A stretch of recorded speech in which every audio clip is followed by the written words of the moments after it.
friends, this is Janine Pettit, founder of Girl Camper and Camco ambassador. We want you to know life really is better at the campsite, and Camco makes so many things to make life at the campsite safe and fun. I've just arrived at the campground and I'm getting ready to plug my voltage protector in. I want to do this first before I unhitch to make sure this pole is good before I go to all that trouble. The next thing I want to make sure is that I have the right size. This is a 30 amp. My trailer is a 30 amp. Sometimes though we get to the campground and our pole doesn't have the option of 30 or 50 amp, in which case we are going to need a dog bone. So this will take our electric from 50 amps and allow us to plug it in here to converting it to a 30 amp. So I would plug this in, the dog bone, and now I'm plugging my 50 amp in here, but it's reducing the flow of electricity down to 30 amps for me. So, voltage, protector, and the dog bone. Just keep this thing with you in case you need it. Some campgrounds have both and some don't. I've just arrived and I'm setting up my site, and guess what? I'm just a little off, and so I'm going to use the Camco Fasten to level out this trailer. Let me show you how they work. These things are so easy to store. So they stack up like this, and then we have this little handle that simply untwists. I pull those out, and then I can pull off as many as I need. I'm just the tiniest bit off, so I'm gonna set these up here behind my camper, and I'm just going to drive up and raise this thing just the littlest bit. So I've stacked them, and they're interlocking. I'm gonna back the trailer up and I'm gonna sit right on top of that, and it's gonna level me off. I place my Camco wheel chock right under my rear wheel here. I'm not putting it on the other side because I have a leveler going there. So what I'm doing now is placing this in here. I give it a good kick to make sure it's really wedged in there. You do not want to disconnect your coupler from the ball until you make sure you have that in place. Even a slight slope can send your RV rolling down the hill and into the lake. Wheel chock. And now I am going to disconnect from the hitch. I'm traveling with my weight distribution bars on, so the first thing I want to do is raise up my hitch here to take the pressure off those bars. I am leaving my coupler down until I get my weight distribution bars off. I use the R3 Recurve Ease Lift weight distribution hitches. These are a dream for girl campers.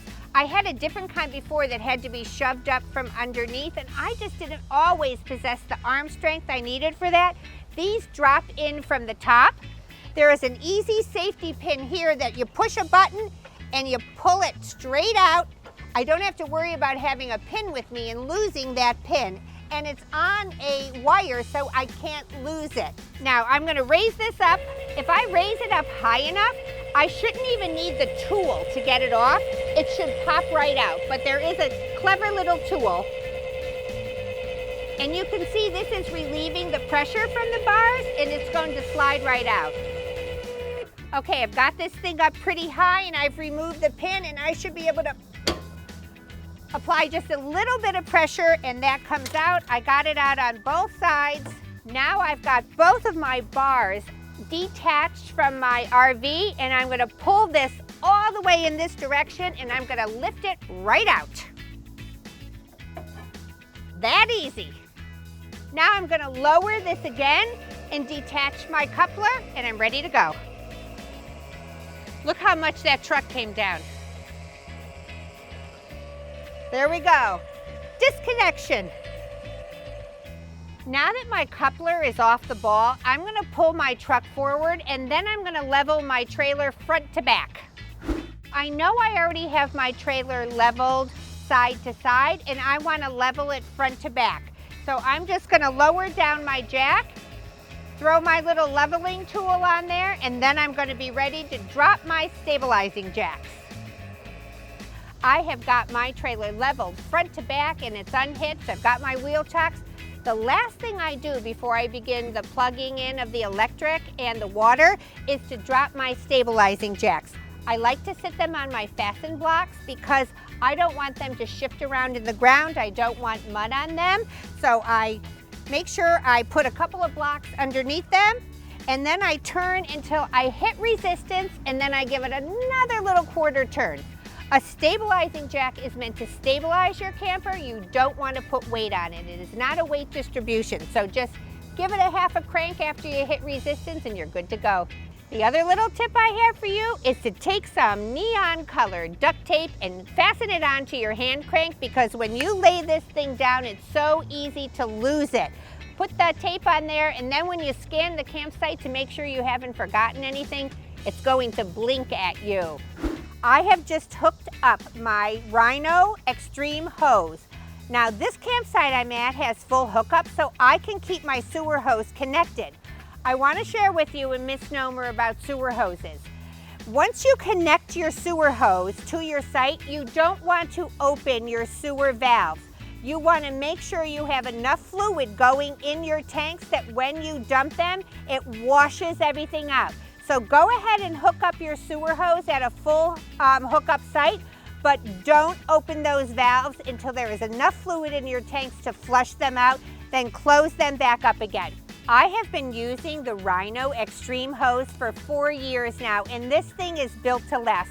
There's a couple of little features in this I want to share with you that I really love, and one of them is these little nozzles that they have along the outside. Most manufacturers only have 2, but a Rhino Extreme has 4. That allows your hand to grip it no matter what funny angle you might be at. Now, my hose here is a 10-foot hose. Sometimes you get lucky at the campsite and your sewer plug-in is nearby. Sometimes it's far away and you need an extension. So I'm going to hook these two together, and I'm going to keep turning until I hear that click that we love. That means that thing is not coming apart. And this is where those 4 little knobs come in so handy. Click, it's on. So now I'm going to walk this down to my sewer receptacle here, and I'm going to show you how I keep it weighted so it doesn't pop up. I love it when Camco solves a camping problem, and this is one we can all relate to.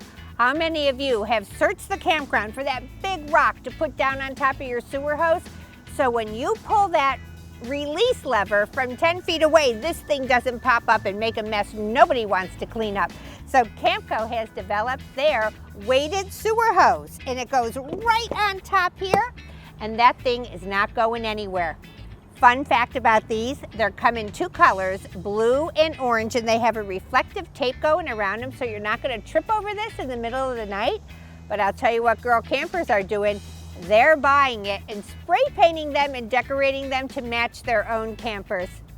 So here I am at the campground. I've got my water pressure regulator, I've got my filter, and I've got my EvoFlex hose. I'm going to tell you a little bit about each one of these things. First of all, I would never hook up without a water pressure regulator, and here is why. Here at this campground, we have a spigot here that is controlled by a hand lever, as opposed to a twisted knob. It's not as easy to control the water flow coming out from one of these. The water pressure regulator is going to tell me the PSIs, the pounds per square inch of pressure going through that hose. So I can pull this up and watch it. I know that my camper has a recommendation of no more than 60 PSIs coming into the camper. If it was a lot more water pressure, you could damage your piping, and you want to be careful of something like that. Now, the water filter. At a campsite, you don't know where your water is actually coming from. Some of them might have a lovely deep well. Some of them may have a water system that maybe you don't particularly trust. This particular one is a KDF carbon filter. So the carbon is what filters your water, and the KDF is what keeps bacteria from growing in this thing when you have it stored. So both of those things are important. How many of you have had a water hose that will not bend where you want it to go? So the EvoFlex hose here has no memory. It's super flexible and it goes however you want. And when it is then pulled out, it doesn't keep that shape. So you can see how flexible this hose is. And so when you want to wrap it up, it's so much easier to do. So this is my setup when I'm at a campground. I've got my water regulator, I've got my water filter, and I've got my Easy Breezy EvoFlex hose. Life is really better at the campsite.